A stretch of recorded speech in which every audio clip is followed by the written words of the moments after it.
My name is Elizabeth Harris Hodge. I am the co-chair of the Diversity, Equity, and Inclusion Committee. I'm here to welcome you, to thank you for coming out. Just a little welcome, Karen, you'll do the rest. And being with us on this day. Diversity, Equity, Inclusion is part of the mission for the League of Women Voters, national, state, local, and Milwaukee County. And in everything we do, it takes partners, it takes allies, and one of our partners is the NAACP. I'd like to call up First Vice President George Bledsoe. You can thank him for the food. The NAACP Milwaukee branch, I'm the first vice president. I have the honor and the privilege to serve as the first vice president, I always say, under Clarence P. Nicholas as our president. On last year, we celebrated our 101st anniversary in Milwaukee. The branch has been live and well all of this time. It's still going. We're doing good things. We can do quite a few more things. We have more people to join. So definitely make that a consideration. On last year, during our Freedom Fund dinner, our theme was the fierce urgency of now, which, as a lot of you know, is kind of a borrowed or phrase that we have to adopt again from Martin Luther King from years ago. And these days and these times have put us in the same situation that we were in before. And we have to find that fight, that urgency again. I just wanted to share with you a couple of quotes from a few of the speeches from Martin Luther King that centers around the fierce urgency of now. From the I Have a Dream speech, 1963. King says, we have also come to this hallowed spot to remind America of the fierce urgency of now. This is no time to engage in the luxury of cooling off or to take the tranquilizing drug of gradualism. Now's the time to rise from the dark and desolate valley of segregation to the sunlit path of racial justice. So I wanted to share those words with you. They rang hollow then, ring hollow now, and we're in this fierce urgency of now. And thank you all for being a part of the fight and celebrating MLK today. Thank you so much. Every voice can sing till earth and heaven ring with the harmonies of liberty. Let our rejoicing rise high as the listening skies. Let it resound loud as the rolling sea. Sing a song full of the faith that the dark past has taught us. Sing a song full of the hope that the present has brought.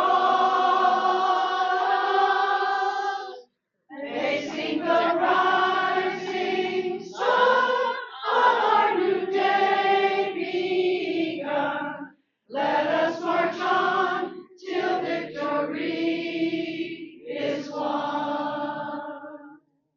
Stony the road we trod, bitter the chastening rod, felt in the days when hope unborn has died, yet with a steady beat and not our weary feet, come to the place for which our fathers sighed.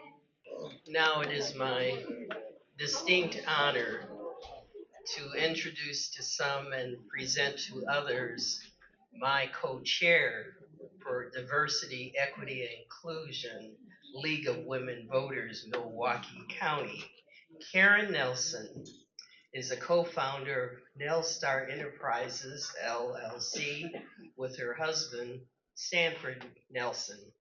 He's a cheerleader for her, I can tell you that. And this isn't on the script, but he is also a very understanding man. She tries to make a 24-hour day into 36 hours, and he's still with her after, I think, 45 years? 46. So that tells you something right there. And 2 children. Okay, all right. She serves as the CIEO Chief Inclusion and Equity Officer. Most recently, she served as the first African American Vice President, reporting to the President of Harrison University. Previously, she served as the inaugural diversity leader at Rogers Behavioral Health. Yeah, I'm getting tired too. The 7th at the City of Appleton, first at Shaw Industries, and the first corporate diversity manager for GE Healthcare. I think you've heard of them. In Waukesha, for all of the United States, Latin America, and Canada. Named one of Wisconsin's top 35 Black leaders, she serves on Wisconsin Governor State Council and Affirmative Action, the League of Women Voters Milwaukee County Board of Directors, and former member of the League State Board. She only stepped down so she could campaign, and I won't say for whom.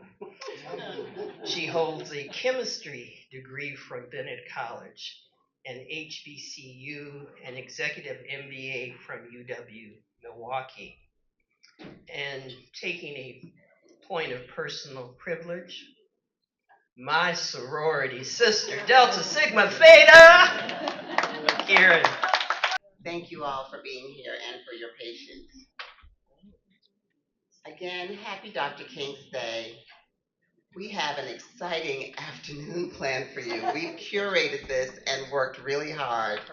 So hopefully you've enjoyed the complimentary refreshments made by Panera Bread, but paid for by NAACP Milwaukee Branch.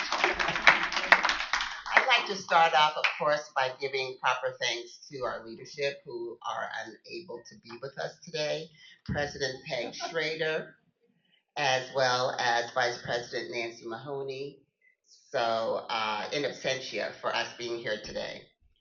Also, thank you to my wonderful Delta Soror and League sister, DEI Chair, Reverend Elizabeth Harris Hodge, for that beautiful intro. And yes, give her a hand. Let's get started. Where do we go from here? Part 2 is today. But for those of you who are returning, you know we first stood in this room, and I stood and you sat in this room last year for where do we go from here regarding empowering voters, protecting civil rights, and dun dun dun, DEI, diversity, equity, and inclusion. So I wanted to also include this slide. This is my title slide from last year, in case you're wondering why this is called part 2. And you're like, well, here was part 1. Well, how did I miss that? So want to once again thank our sponsors, the NAACP Milwaukee Branch, and debuting our new DEI committee logo. You like?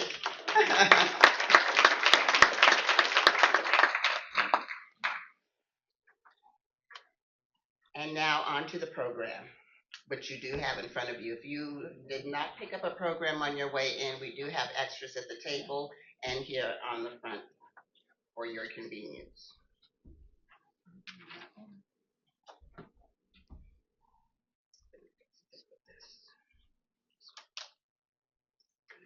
So I have a special gift for you, since we've already done the Raging Granny's rendition of Lift Every Voice and Sing. That was beautiful.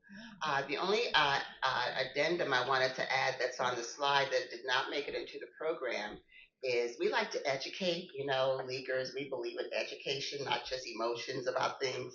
And Lift Every Voice and Sing was actually written as a poem by NAACP leader James Weldon Johnson.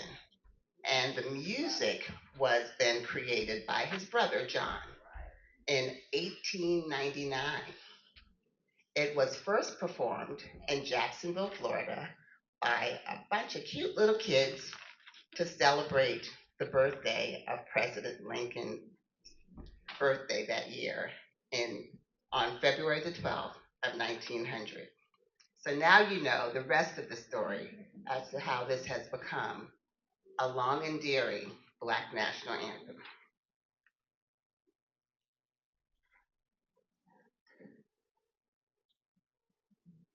I'm honored to now bring up to the podium my dear League sister and D9 sister, she's AKA, and League of Women Voters Milwaukee County member Janine Hibbler. Her poem, y'all, entitled Unite and Rise, was selected for national publication in an upcoming book that's being put together by who else?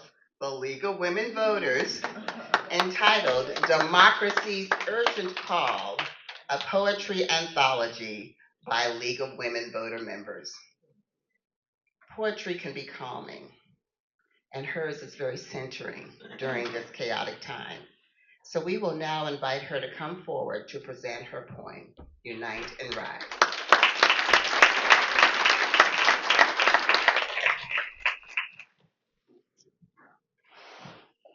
Greetings, everyone. Unite and rise. Equality stands with open hands, not above or below, but where the truth lands. Diversity sings in many tongues, a chorus where every song belongs.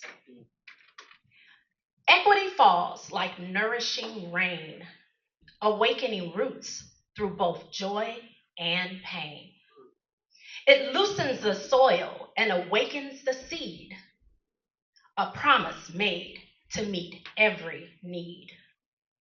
Inclusion opens every door, leaving no stranger outside hoping to explore.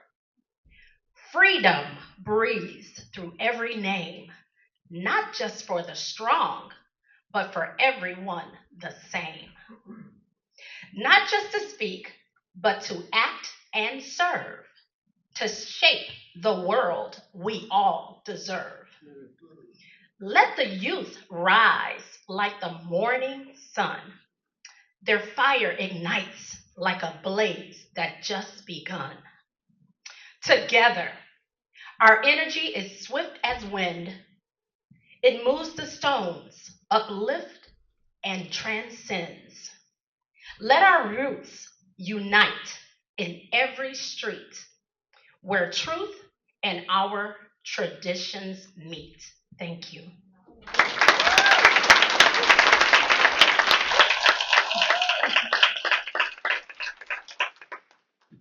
I told you I would enjoy that. Those words really resonate. And in total, they received 73 poems, and they're only publishing 58 of them that were received. So again, congratulations to Janine. The book will be released in March, so stay tuned for announcements regarding that. But thank you again, Janine, as the Raging Grannies get back into position for their second song. We thank you for having the courage to submit your poem, and congratulations on its selection. When we vote by election day, oh, when we vote by election day, be sure you count me in that number. When we vote by election day, when we all vote for democracy, when we all vote for democracy, we will stand as sisters and brothers when we vote for democracy. Oh, when we vote by election day. Oh, when we vote by election day. Be sure to count me in that number when we vote by election day.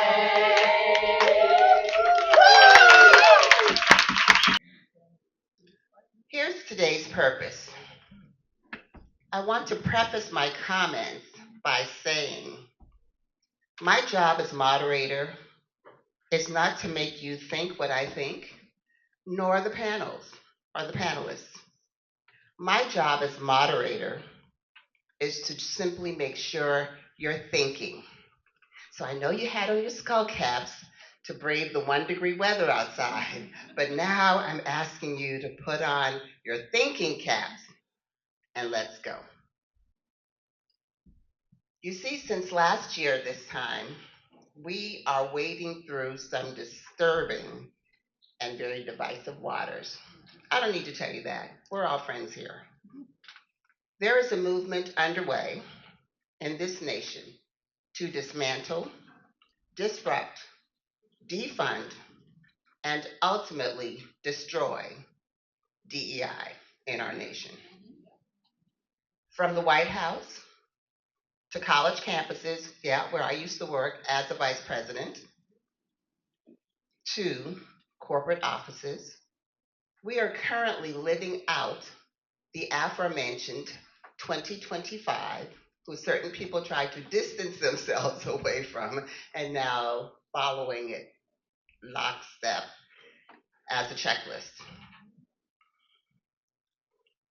You see, the swift governmental rollback and corporate cessation of DEI initiatives are under the fallacy claiming meritocracy. In fact, it's a resurgence of racism and all the other isms for that matter. For example, what is today? Thank you, Sister Pat. But go to your Google when you get a chance. And Google is one of those corporate sponsors who has bought into the craziness and says today is Liberty Day. The horror. That's right, girl. Check it out. Right before our very eyes, they're doing this stuff. So, together, let's say his name Dr. Martin Luther King Jr. Happy birthday, sir, in heaven. Thank you, Anita. And guess what? It's not going to stop there. There are plans in the works to actually abolish and remove Juneteenth as a federal holiday by June. Okay, so the good news is that, as fragile as it is, a barrier, it actually requires an act of Congress. So that's why they're going with this other route for Dr. King's Day of just changing the name on calendars and things, because they did not get the Congress to approve, so it's still a holiday. And hopefully, prayerfully, the same will happen by June, that we'll be able to still maintain Juneteenth. At the end of the day, I simply use those two examples to describe for you the unwritten protocol, historical precedents, corporate practices, Google, cultural preferences, and unspoken policies that are being used to keep certain people away from the American dream. In the words of Frederick Douglass, power concedes nothing without a fight. Don't think that 15th Amendment happened by itself. We've seen it so much this past year that we don't want to take anything for granted. The privilege of power will always protect itself. And don't underestimate the lengths that it will go to, the depths it will sink to, The hypocrisy it will embrace, and even the lies that it will tell to get what it wants. If there is no mandate for diversity, no push for equity, and no demand for inclusion, the very strength of our democracy will be abolished. The reason why privilege wants to dismantle DEI, anybody can guess? Be- yes, that's a reason. The bottom line, even beyond just money, is that privilege wants to dismantle DEI because DEI dismantles privilege. Think about it. After 400 years of slavery, 90 years of Jim Crow, it took the enactment of the Civil Rights Law of 1964 and the Voting Rights Amendment of 1965. And guess what? In only 60 short years, it was plain to see that DEI is effective in making up for the head start of the privileged for all of those years. 490, nearly 500 years. We catch up fast. Don't take my word for it. The Department of Labor statistics show white women are the number one beneficiary of civil rights, followed by veterans, my hero husband over there, followed by the disabled, the differently abled, followed by the LGBTQ community, followed by, guess who's last? African Americans. Thank you, Anita. You already knew. Don't take my word for it. Don't shoot the messenger. Diversity threatens entitlement. Equity exposes the greatness of others who are not in the privileged group. And that's what they're wanting to stop. With no demand by we the people, privilege will never open its doors automatically to inclusion. But the people are rising up around the globe. Why? Because we have the power. Where's Donna? Hold up one of your signs. We have the power. We have the power. Unite and rise. Sister over there. There we go. We have the power. We, the people, have the power.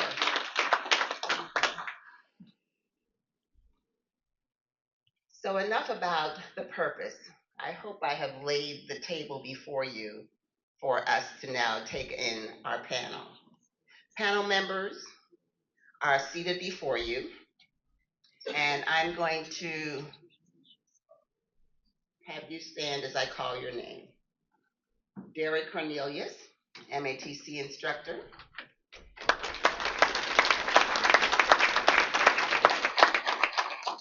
Cynthia Dixon, League of Women Voters Wisconsin Communications Manager. Jim Engel, the Milwaukee Voter Project. Eloisa Gomez, the League of Women Voters Milwaukee County Community Alliances Committee co-chair. Janine Hibbler, you've met her before, but guess what she does? She is the founder of Heart to Heart Compassionate Widows Circle Incorporated. You want to talk to her afterwards, so take your heart, I'm telling you. Patricia McFarland, the League of Women Voters Milwaukee County co-chair. Cole Torres, my sister in diversity, as the League of Women Voters diversity manager. And Mary Vogel, the League of Women Voters Milwaukee County vote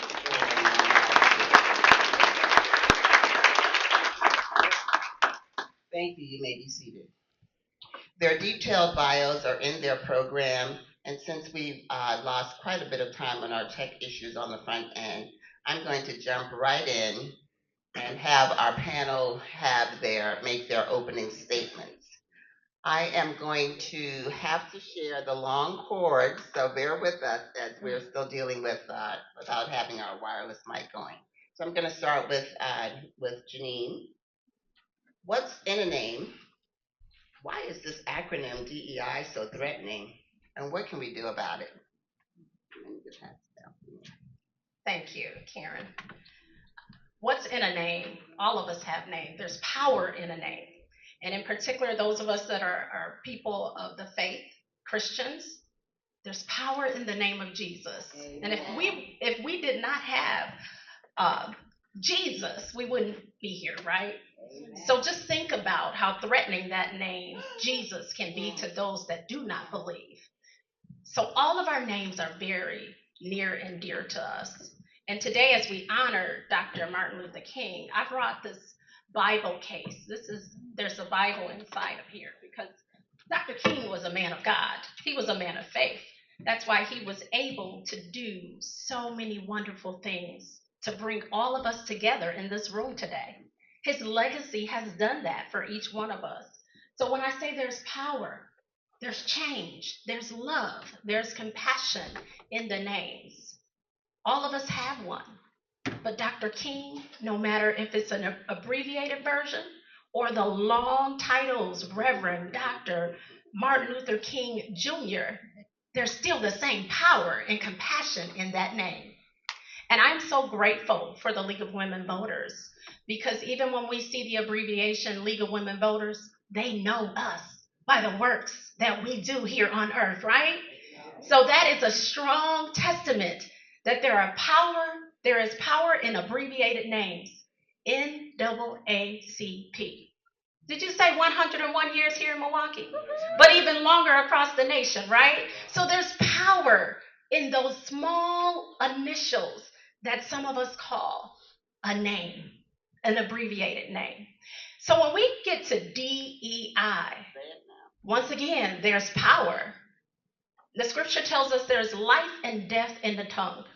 So unfortunately, those that don't like life, when they hear the word DEI, they give it death, right? And all those things that Karen just mentioned, they're trying to erase it. And I say it proudly. I am the founder of Heart to Heart Compassionate Widow Circle. A lot of times when people hear the word widow, they think sadness, they think darkness, they think, the least of these, destitute. However, I am a living witness that each one of us, as we go this way, become widows. There's a lot of women in the room, and some of you may already be widows. And the reason why I held this Bible case up to you, someone gave this Bible case to me 5 years ago. On this day, I buried my husband on Martin Luther King Day. And he was a transit worker. This is from the Milwaukee County Transit. They give these out to widows. So I thought it was just so powerful for me to share that gift that God gave me, one, to become a widow. Widows are mentioned 81 times in Scripture. So we are near and dear to his heart.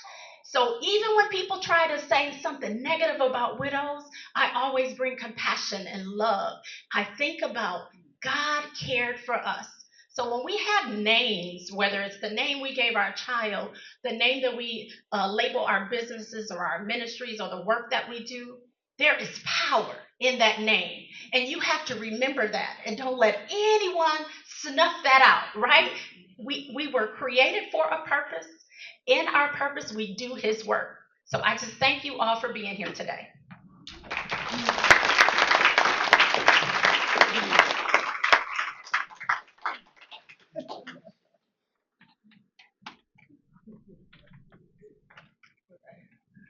Hello, everyone. My name is Sincere Dixon. I'm the communications manager with the League of Women Voters of Wisconsin.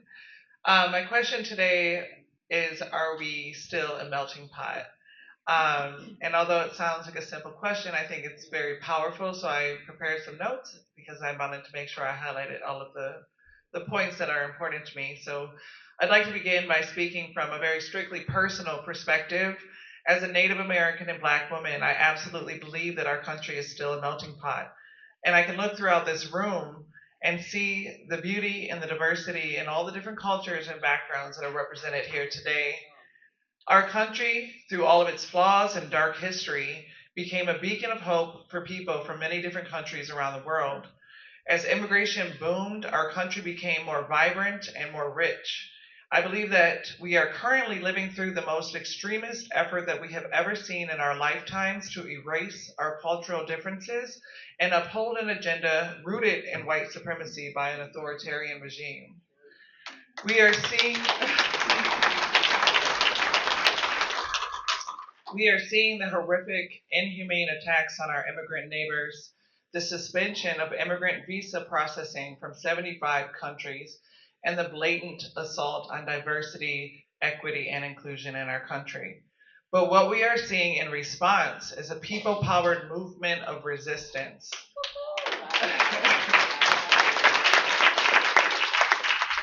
Those of us on the right side of history will always stand shoulder to shoulder, arm in arm with our brothers and sisters of all backgrounds. In honor of Dr. King, we carry his legacy forward to uplift his dream that regardless of race, color, or creed, all men are created equal. It is our unique backgrounds that give us the opportunity to learn and to evolve. We have to remember that white and black are concepts that were intended to minimize the richness of our cultures and create division. I encourage everyone to research their ancestry and embrace your heritage and continue to uplift one another and come together and embrace the beautiful melting pot that we still are. Nothing and no one can take that from us.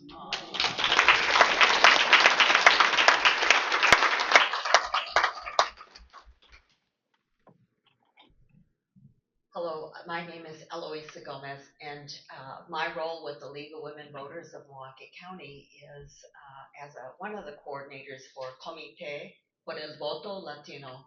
Our focus is working with the Latino community in Milwaukee, largely on Milwaukee South Side, and a group of us, including Diane, one of my colleagues involved in it, is here with us today. So, that speaks to, we speak for the voiceless, is the statement that is attached here. Our role has been to reach out into the Latino community to identify the needs that they have in terms of building access to the vote.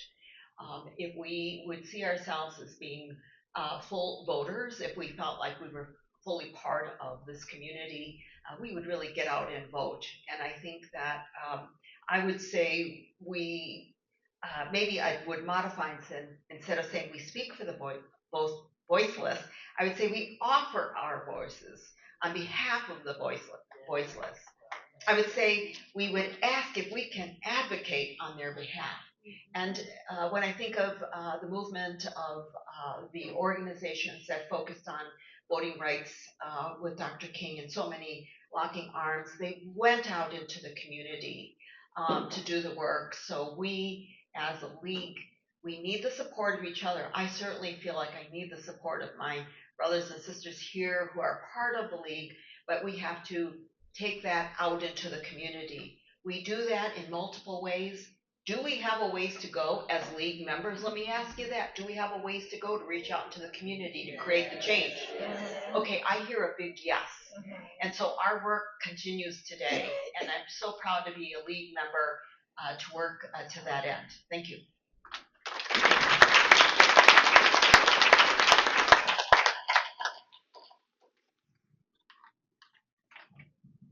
Good afternoon, everyone. My name is Derek Cornelius, and I am an instructor, faculty member of Milwaukee Area Technical College. And I've been tasked to talk about the usefulness of artificial intelligence in the struggle and education. So mine's a little different. How many of you know that artificial intelligence is upon us? Okay, good. The thing is, it's not a future thing anymore. It's not a future concept anymore. It is upon us, and it is moving rapidly. I just saw a study that says that there are about 55 to 75 jobs that are at risk of being lost in the next year. And so as we move forward, artificial intelligence is moving rapidly. And companies like Google and other corporations are looking to replace human intelligence. And with that, it means about 43 million jobs will be displaced. Now, there's an advantage to that because there's some jobs that'll shift, and we'll have to be prepared for those jobs. Artificial intelligence, for one, it is a thing where we've got to be concerned about, but we also have to be aware of what's going on because we have to apply resistance so that we can apply regulation, and we have to vote for regulation of it so that it doesn't outpace us. And so, with that, I just want to say, hopefully, people are looking into ways to connect with it because we have to be aware of it. Because if you don't know what's going on with it, you can't challenge it. And so, I just want to encourage you all to pay attention to it and use it to our advantage because we have to learn how to do things quicker. Okay, and that's it for me.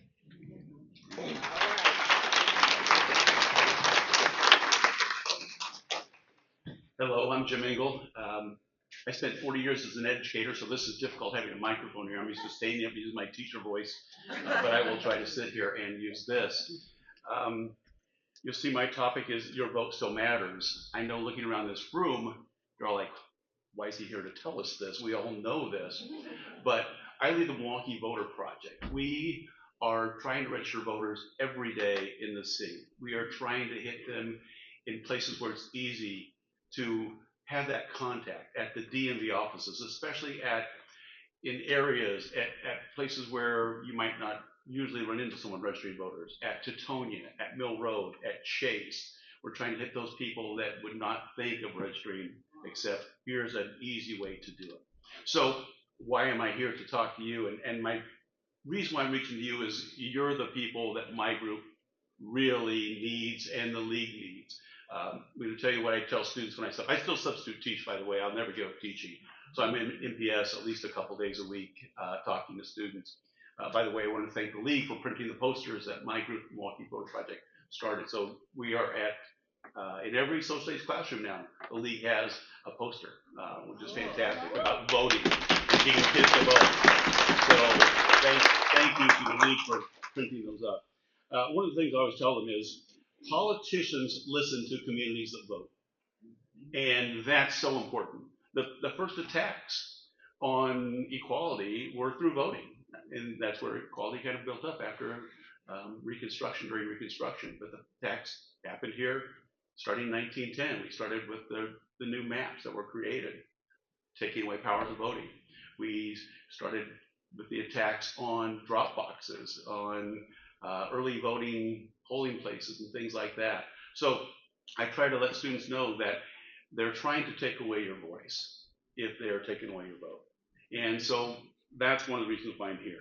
Years ago, I did a little research project for my master's about interest groups. And the focus of my research in that class was that it's all about voters and the number of people who are voting versus the power of money when it comes to elections. And we are seeing that throughout our country, as we all know, in each election lately. As luckily we saw the fight from voters against money in the Supreme Court race in April. And we saw how that turned out in this state, which was fantastic. So that's what I'm trying to talk to the kids about, and one of the reasons why I'm here. The other thing, kind of taking something from Dr. Bledsoe's quote a little bit before, I always tell students this quote from Gandhi: the future depends on what you do today. And I try to tell my volunteers that, hey, if you can help us register voters today, if you can be out there. And so that's what I think we'll be talking about a little bit later, and I hope that you want to talk to me more at the end of the thing is, if you want to be registering voters, you want to get involved, what you do today impacts that election in April, that election in August, that election in November. We need to get people registered to vote in all communities if we want to have a say. And I'll just end it with another thing that I would always tell my students is that voting rights is not something that we can take for granted. It's been a long struggle to get where we are today, and it's going to be a struggle to keep those voting rights. And so we need you to vote, and we need those who are passionate about voting to get out there and spread the word that it is the way that we control what happens in our communities, is by getting out and voting.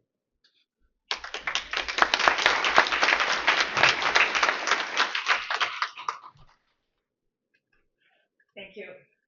I'm Mary Volker. I'm co-chair of our Vote 411 team, and Vote 411 is the League's online voter guide.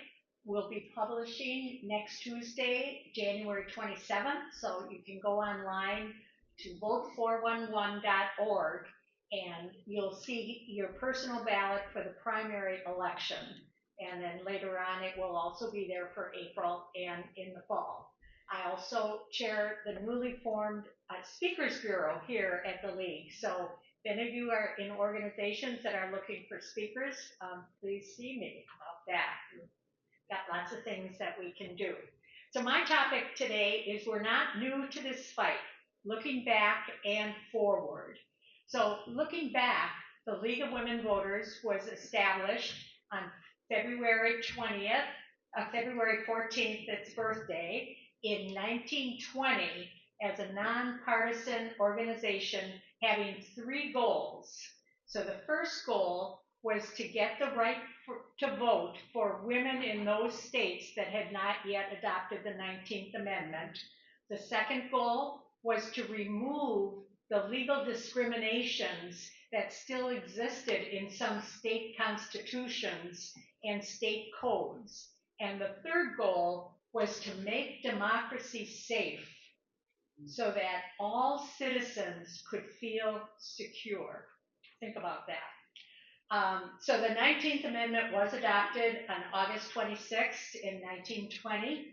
And however, with those early goals, with those three goals that they had, several of the early League members felt that the organization was going to be temporary. Now, this included Carrie Chapman Catt, who was one of the founders of the League. She was born in Wisconsin. She was born in Ripon. So we have claim to her. Now here, the reason that they thought the organization was going to be temporary is that once all women had the right to vote, we wouldn't need that organization anymore. So fast forward to today. All right. Okay, this past year in April, the leaders of the League of Women Voters declared our country to be in a constitutional crisis. They promoted and created Unite and Rise 8.5 to counter that and to protect and preserve our democracy. So we're in the struggle again, and that's part of the future. And the other part of the future is where's Karen? Karen alluded to when she talked about DEI. It is very likely that we will have a constitutional amendment here in Wisconsin in November that will eliminate DEI as we know it today. So we've got lots, we're back in it, we've got lots of work to do going forward. Equity and inclusion.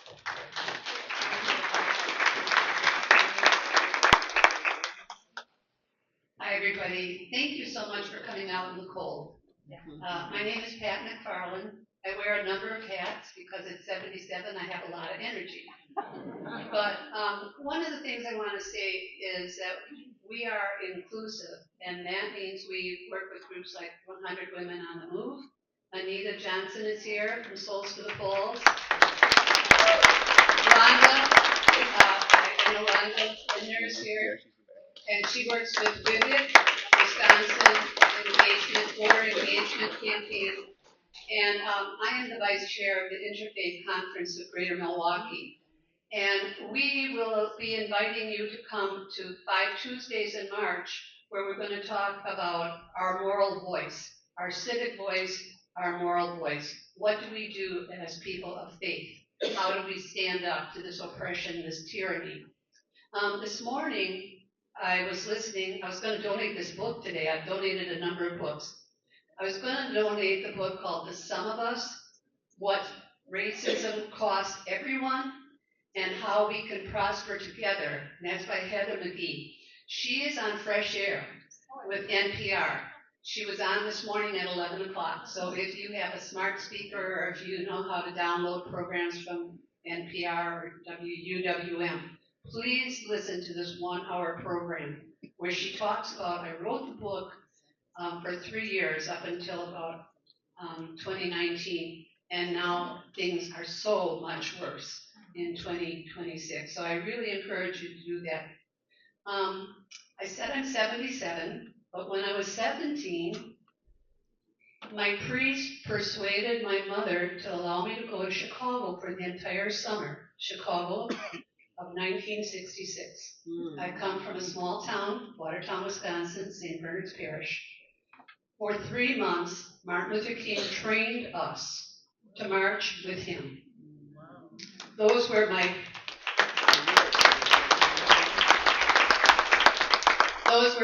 first experiences. I was a small, petite, white girl marching with a good, strong black man on either side of me. They kept me safe, and I learned later that the white people also kept them safe. And there were people in trees throwing stuff at us, calling us monkeys, but they were in the trees. and they were throwing this stuff. And they called us N lovers. At one point, I really was scared and thought about running away from the march, which is why we sing our songs of resistance. Our songs keep us breathing. All right now. And I'll just say, I realized I was really scared of those people who were so racist and so filled with hate.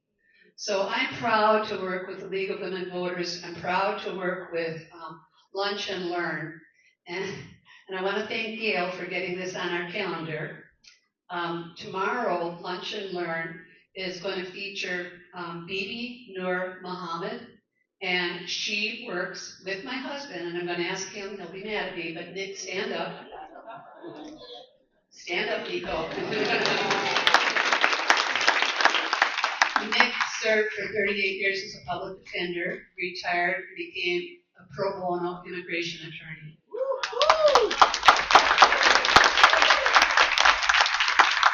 And there was an article in the paper last week about the Community Center for Immigrants and what has happened to the people who have lost their green card, lost their place to go to the naturalization events, and their lives are in agony.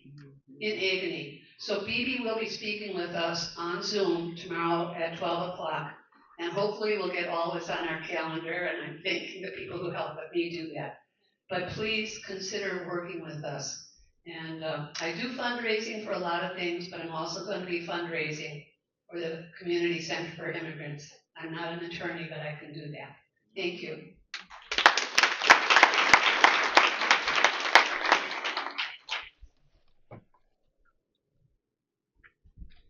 Hi, my name is Cole Torres.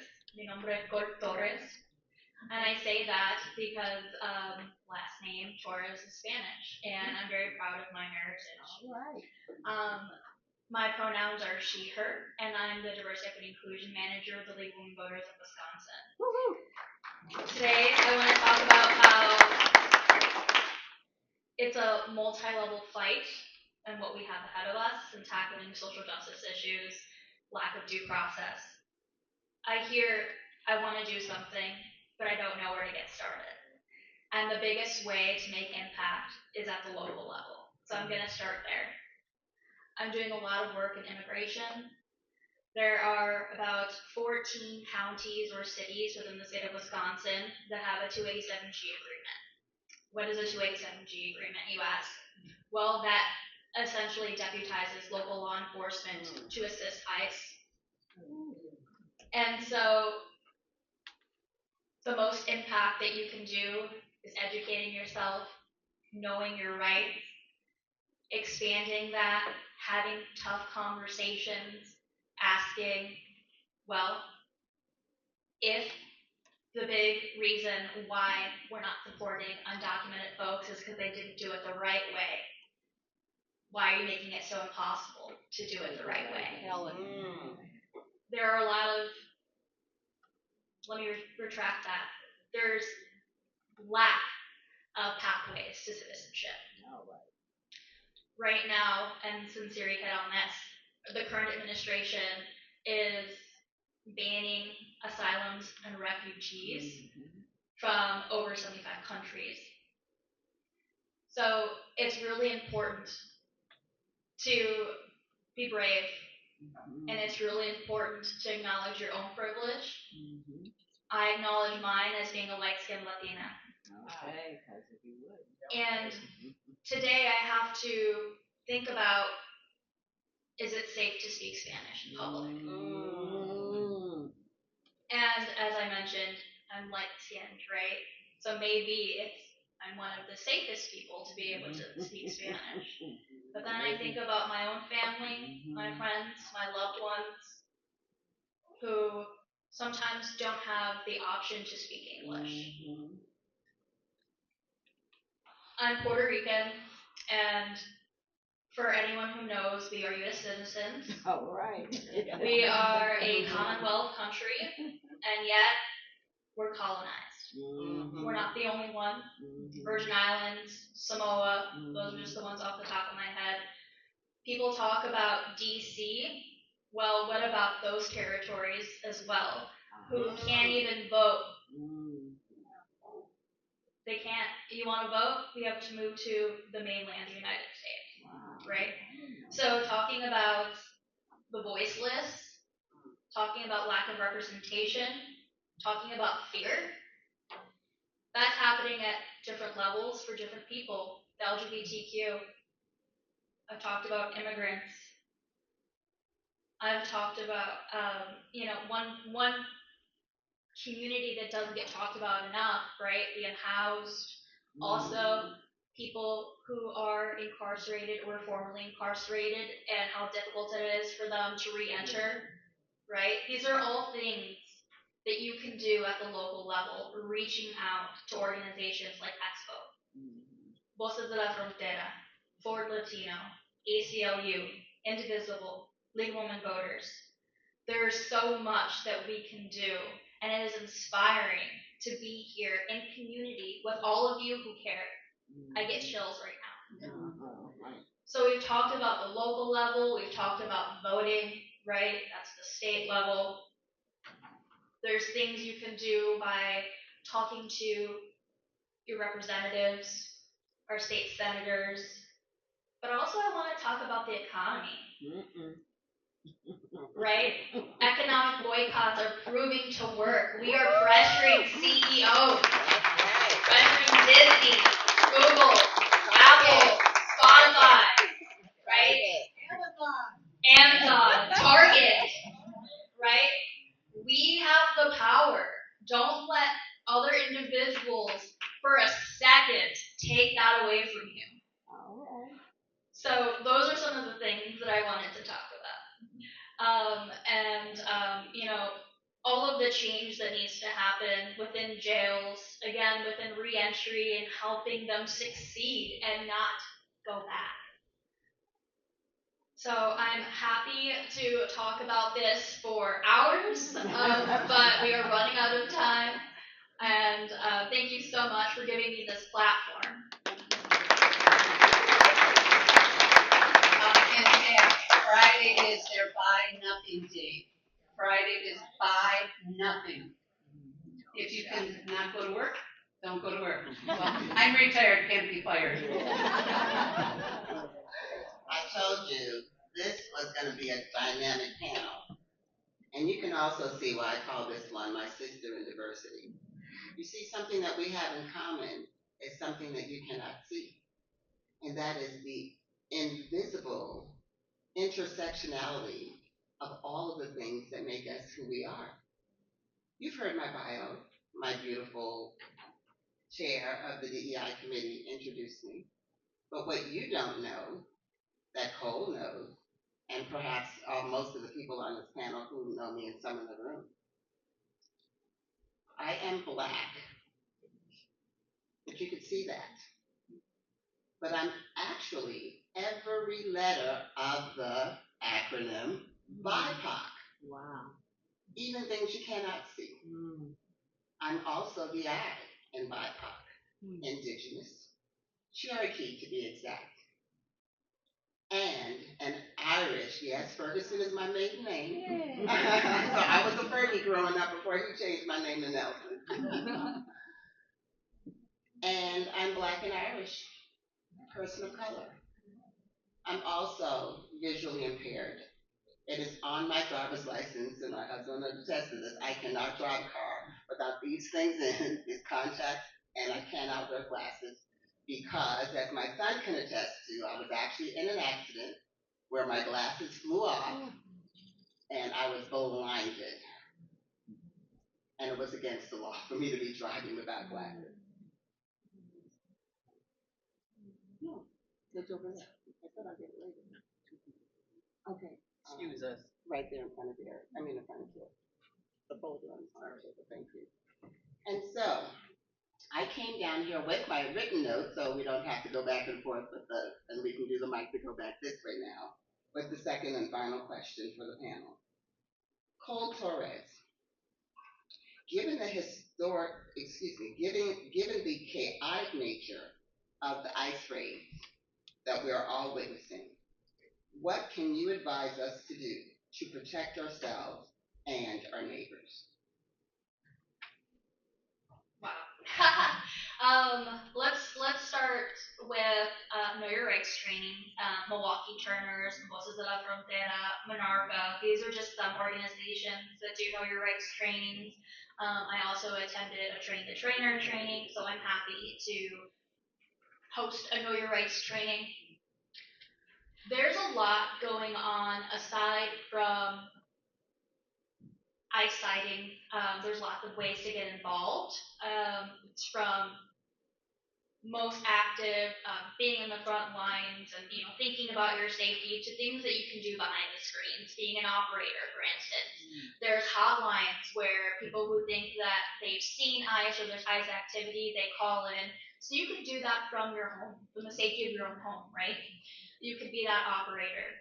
You can be a legal observer or a verifier or migra watch, which is what ICE is called in Spanish, where you can go, you're basically, you get a call and you're like, okay, we think that in Menominee Falls, on Appleton and Pilgrim, we've seen ice. And I'm from Menominee Falls, so I don't know those streets.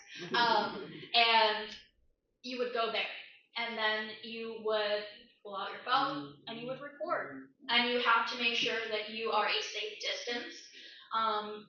They're going to meet you with hostility and aggression, making sure that you're calm, that you're not escalating the situation, right?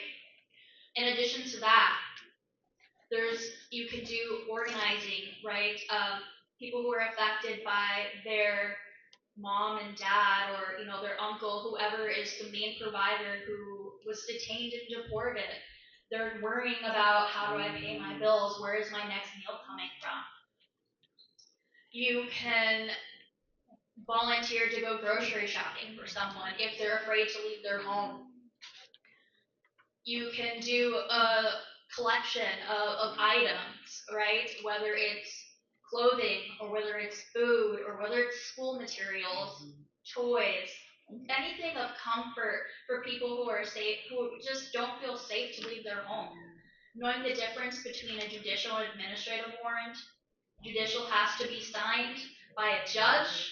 It has to have the address of the person who resides there. Their name must be spelled correctly.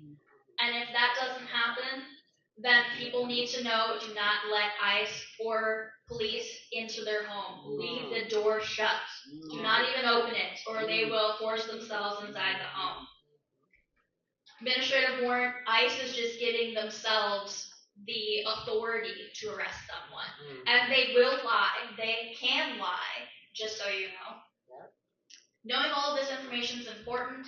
Telling people who you know are undocumented that you are an ally, you are there for them, being trustworthy. There's just so many things. And like I said, I could just go on for hours. Thank you for that question. And if you want to know more, please see me afterwards.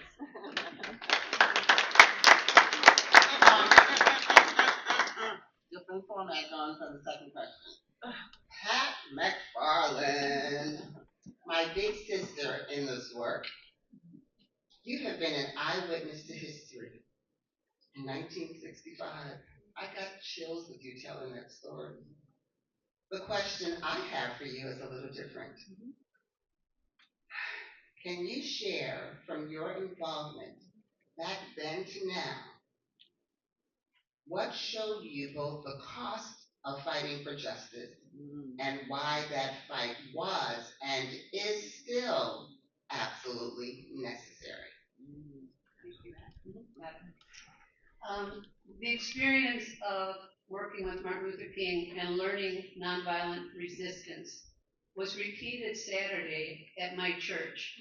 I'm a member of the First Unitarian Society in Milwaukee, and we work with Micah, and we trained 260 to 300 people how to resist violence of ICE.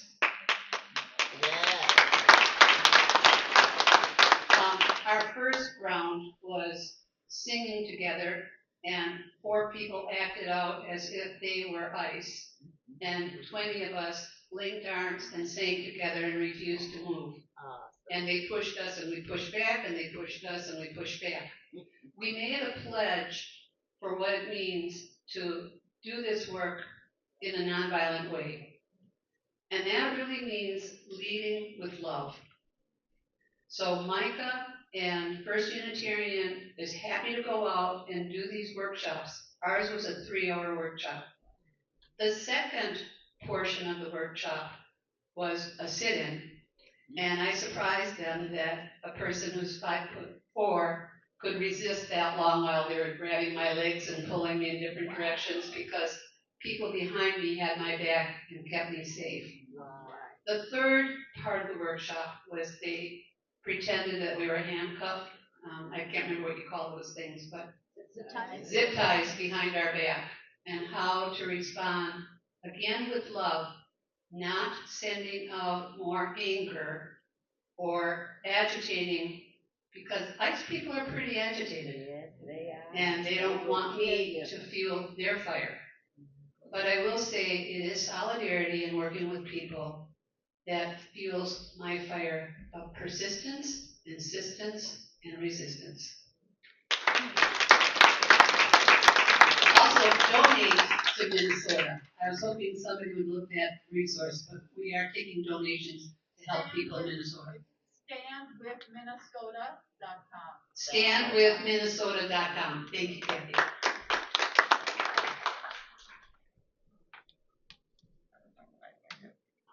Mary Bulger, guess what? Same question for you. You want me to repeat it? Yeah. As an eyewitness to history, what can you share from your involvement that showed you both the cost of fighting for justice and why that fight was and is still absolutely necessary?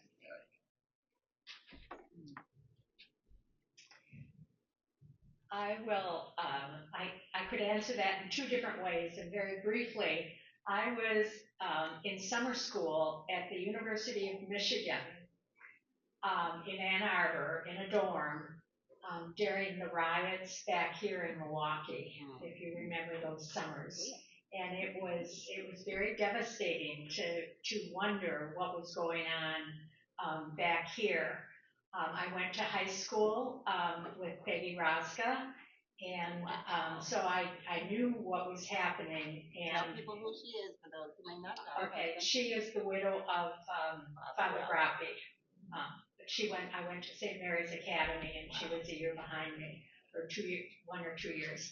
So that experience makes the fight still worth fighting, because 1967, I can't do the math that fast, but that's a long time ago. And it's almost like the story I told with the League of Women Voters. They thought it was temporary because it wouldn't be needed.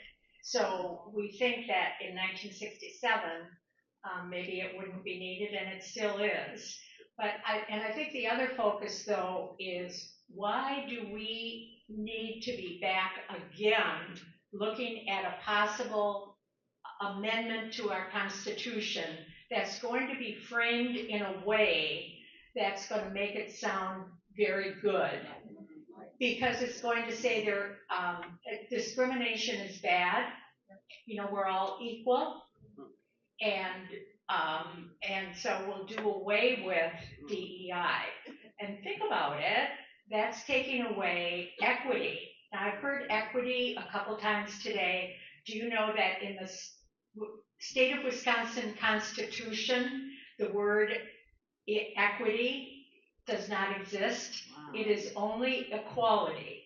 So as we prepare for November, we have to think of ways of focusing on what are we losing by the loss of equal opportunity, because using the word equity is not going to get us anywhere. So, Wow.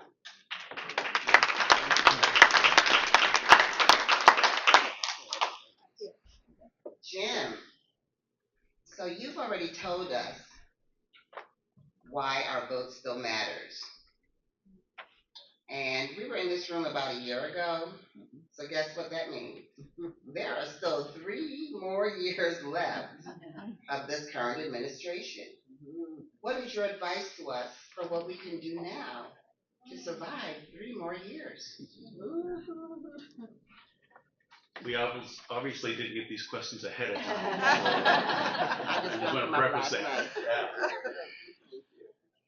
I think what we've all been doing, at least in this room, making sure that we vote, but also getting together with people that we know don't have a tendency to vote.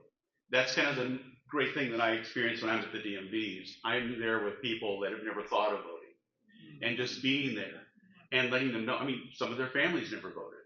So being in places where we can give the reasons why this is so important.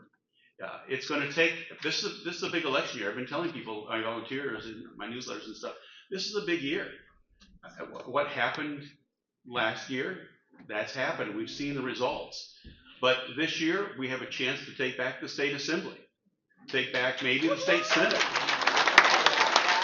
And that will go a long way toward fighting these unfair maps that we've had for 15 plus years. We have a chance to take back a couple of the, I believe, very competitive now, U.S. congressional seats, and take back the House this year. We take back the House and change the makeup of the House, there will be a resistance to the executive branch that has not been there. So we have to constantly realize, like I kind of said before, what we do today has an impact on the future. Who we talk to, who we have meetings with, and just the voice. This is something to think about, especially with young people. I am a senior citizen, and a number of us here are, and we get listened to because we vote in large numbers. Young people, what's going on with climate change? The fact that it's being attacked as much as DEI, and that's my grandkids' future, my children's future. So, that's what we're fighting for. Thank you.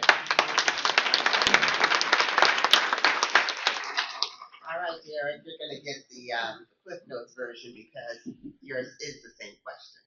Can you repeat the question? And I don't mind. Derek, what does, lost my voice. Okay, there are 3 years left in the current administration. What can we do now? You can add some AI in there if you like, but it's up to you. That's the question. Okay. Yeah, we didn't prepare for this, but I think I can answer this question. I knew you could. Well, first of all, we have to guard our time. We have to wake up every morning like there's a war going on, and we can't get comfortable. That's first and foremost. I'm going to divert this over to AI. Because I guess that's what I was brought here for. But and more. Okay. With the AI movement, those of us who have a humanitarian agenda have to get educated in AI in order to hedge against those who have a profit agenda. The profit agenda cannot win, and they can't outpace us. If we sit by the sidelines and watch things evolve and don't get involved, or we don't learn AI, we're going to get left behind, and the profit agenda will win. You've heard conversations about what is it called? I can't think of it right offhand, but basic income. The conversations of basic income keeps coming up. Uh, Elon Musk mentions it quite a bit, and it's because their plan is to make sure that a number of people won't have jobs and won't be able to support themselves. With a basic income agenda, that means that they control you. I believe, and just looking at the way the structure of buildings are happening right now, I believe that they're going to try to box us in communities where we have to check in and check out. And if we're on basic income, it's easier for them to do it because they can restrict the money and the resources if that happens. So again, we have to hedge against those who are having a humanity agenda. We have to hedge against those who have a profit agenda.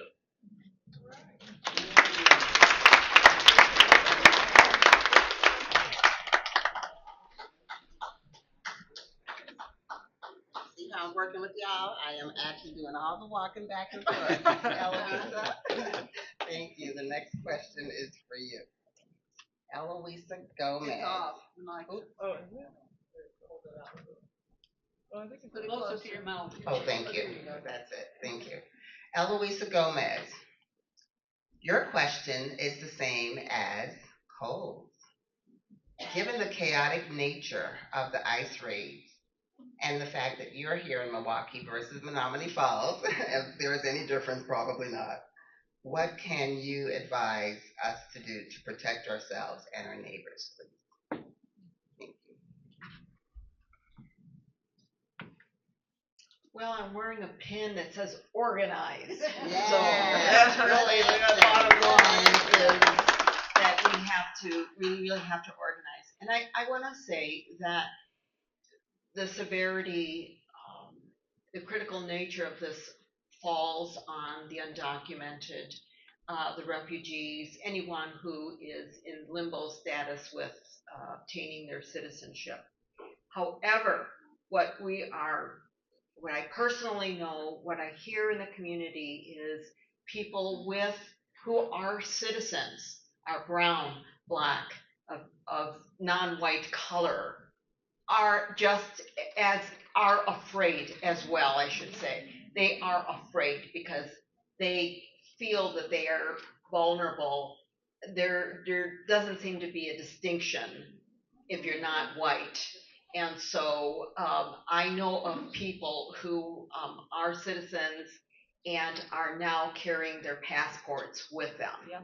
Can you imagine that in the United States where people feel they have to wear keep their passports just to be able to deal with what might happen to them? That notion of being abducted by ICE, taken away, and not being able to inform family, either because they're not given the right to do that, or the fear of using their phone to contact family members and their family members being rounded up as well.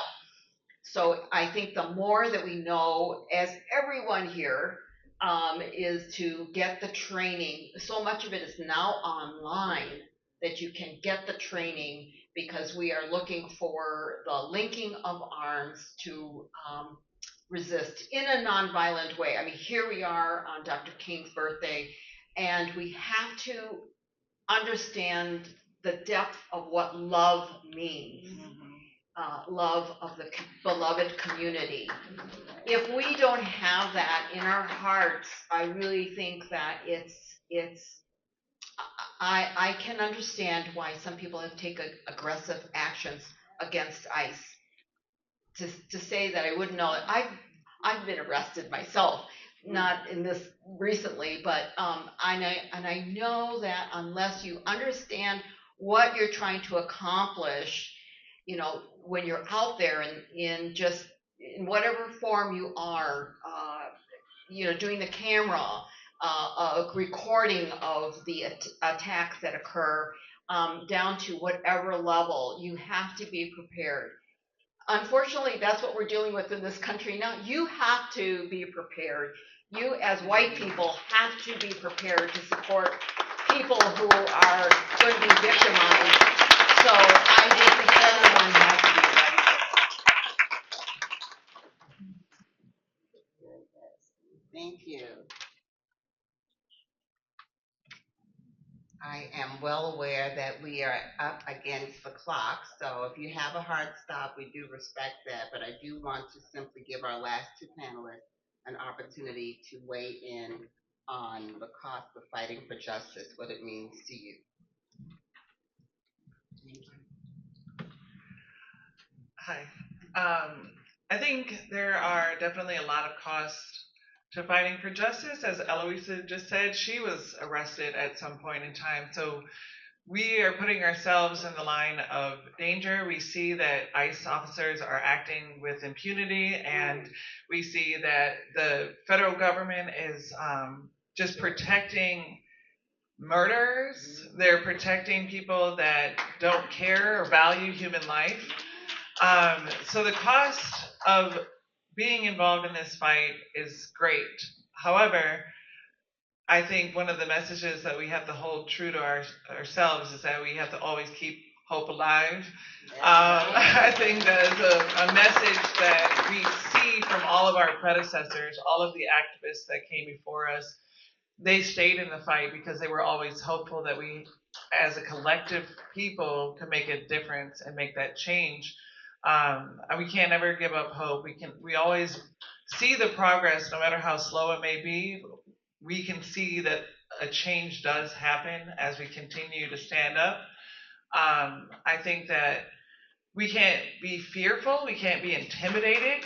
We can't think about the cost, because the reward is always going to be much greater. Amen. Obviously, I have to take it back to my faith. God is not the author of confusion. So we need to understand who we're fighting against, right? The spiritual wickedness in high places. And all of us understand that. So just think about it. Jesus paid it all on the cross for us. Dr. King paid it all walking the streets for the rights of us, right? So why can't you, as simple as standing in the gap for someone that needs your voice, why can't you post something on social media to let people know where you stand? Why can't you put a yard sign outside your home so people know whose house they're walking up against, right? And we have to stand firm. I live in a community that does not look like me. And I'm probably the loudest voice in that community. They know this little black lady, okay? And with that, I must say to each one of you, stop being afraid. Don't hide behind the anonymous post. Let people know who you are and whose you are, and that you are not afraid, because we all must go this way. We're in this together. We can't hide behind someone else. And I say that because I've been a very vocal person all my life. I'm a former Milwaukee police officer. Yes, even me. So I did the arresting, Eloisa. I was never arrested. But even in that, I never had fear, because I know God called me to show compassion, and that means to alleviate the pain of others. If you don't understand anything else I say, I'm the compassionate widow who tries to alleviate the pain for others. And I want to encourage all of you to learn your hashtag, whatever that is, and live it to the fullest. Amen? Amen. Amen.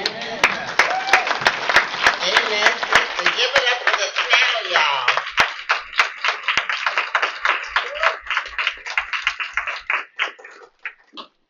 I am going to fast forward now to the final slide, which is to allow you in the room, for those of you who can stay past 4 o'clock for a few minutes, your opportunity to ask any questions and for this panel to answer. And you thought that you were like, you didn't get my second question. You don't know what their question's going to be either. Anyone from, thank you, Ruth. And I'm sorry, we're going to try to make this get to you as fast as we can. Oh, I don't have a small boy.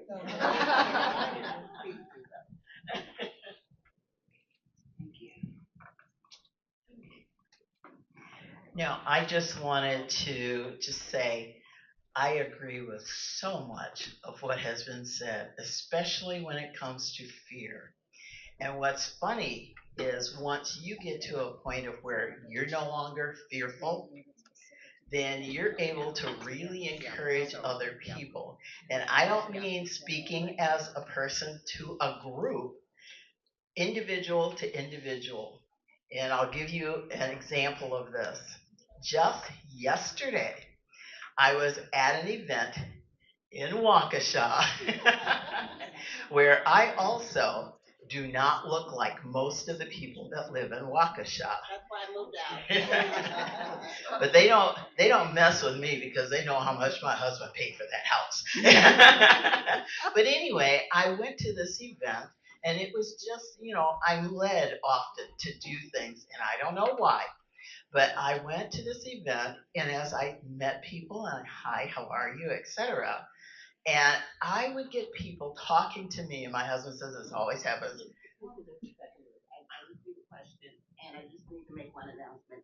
I know if you have to leave now, if you'll please be so kind to not leave without completing the evaluation. And during the Q&A, if you can please limit your comments to a question, that would be great. And if you are leaving, please be sure you pick up your parting gift. We have a parting gift for you. Don't walk by the table, please. We have parting gifts for you at the back. And also we have gifts that books that you can purchase, you can pick up any book at our DEI committee table and for a love donation back to the league. We'd highly appreciate that. Thank you for letting me interrupt. No problem. But I do have a question at the end of this. But anyway, people come up and they'll just start talking. And I'm like, hi, how are you, etc. And I had a few people yesterday hit me with, I'm so fearful because they found out I was with the league.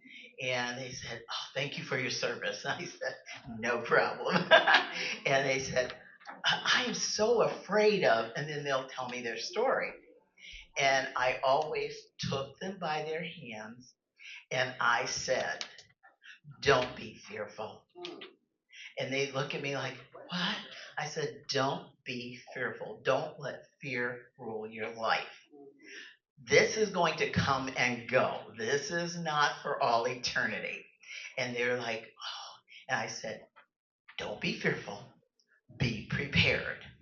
And they're like, oh. I said, seriously. And then you will find that the peace that surpasses understanding can come upon you and you can live your life in a very valued, purposeful way because we're all born with a purpose. And I had a couple of people that they, oh, let me hug you, I said, no problem. And they would follow me and want to hug again. So let me tell you, people are looking forward to hearing from you and having you be able to say, don't be fearful, be prepared. Now, my question is, how many people in this room are going to stop being fearful and be prepared? Can I see a show of hands? All righty, that's what I want to see. Thank you. All right. Okay, panel, you all got up real easy on that one. Any other questions? We don't want to belabor the time. You all have been very, very patient. I want you to simply give another round of applause for this wonderful panel.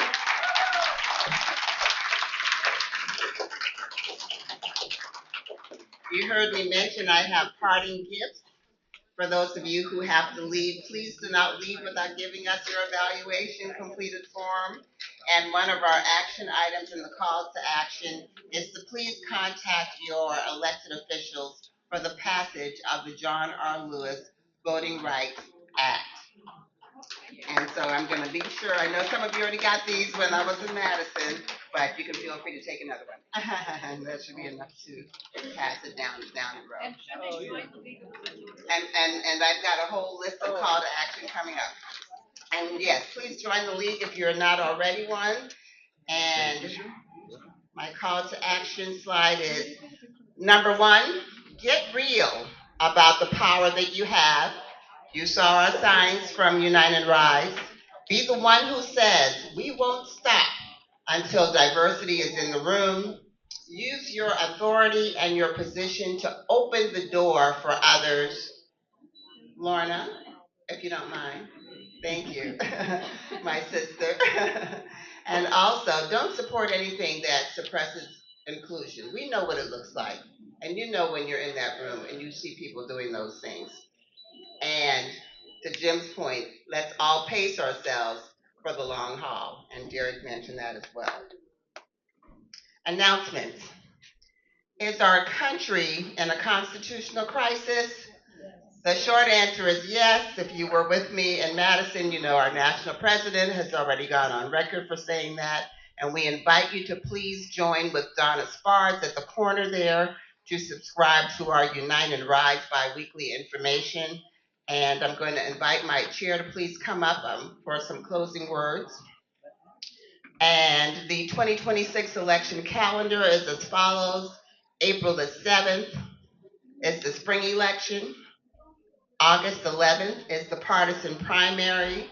November is the general election.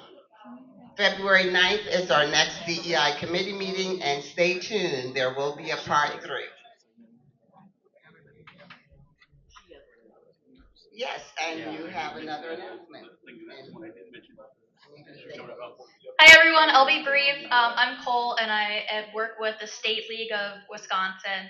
On Tuesday, which is tomorrow, is Free America Walkout. So if you're looking to participate, but there's restrictions, don't have transportation, etc., you're taking care of someone, you can participate virtually.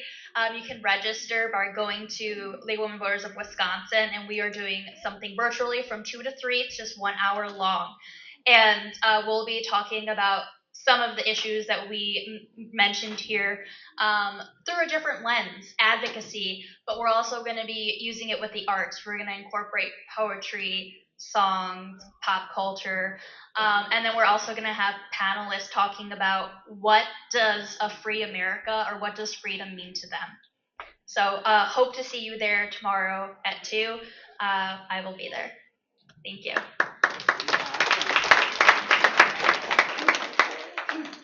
Before the panelists take off or get run over by people in the audience, we need to take a group picture.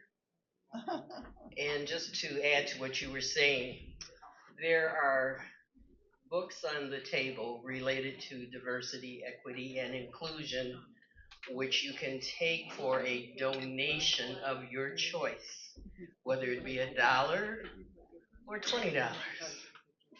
And Patricia McFarland said, I need to remind you, if you are not already a member of the Milwaukee League, please join. Patricia, wave your hand again. You can see her, and we have other members here.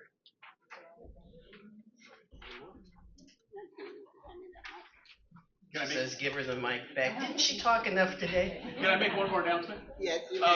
I forgot to mention earlier when I was speaking that Candace and I met earlier this week, and the Milwaukee Voter Project and the League of Women Voters is going to start working more closely together to try to make sure we can find volunteers to help register voters and get us engaged in more cooperation throughout the community. So be watching for her newsletter. We are working together. We are going to have the opportunities out there to you very soon. Thank you, Jim. And so in conclusion, I am going to say thank you again to our sponsors, George Bledsoe, who I had to leave a little early to get over to Wisconsin Black Historical Society. As I said earlier, there are lots of events going on today. So we are not taking it for granted that you chose to join us today. The DEI committee members and the panelists, one outstanding panel. We're going to take a picture, a group picture over in front of this monitor afterwards. And if I may have my committee chair, the Reverend Elizabeth Harris Hodge. Please come forward.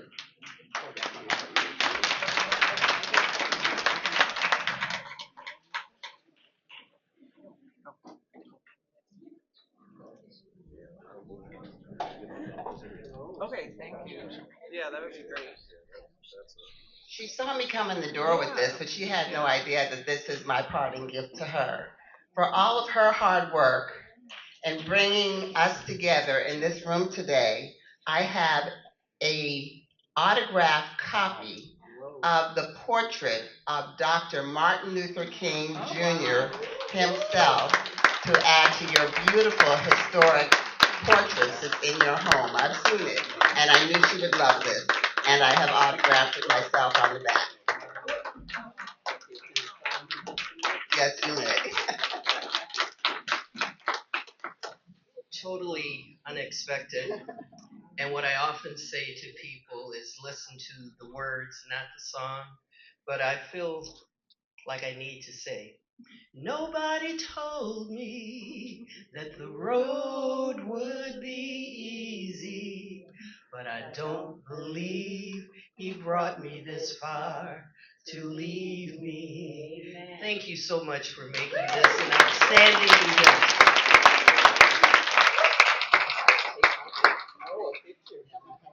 Take a picture.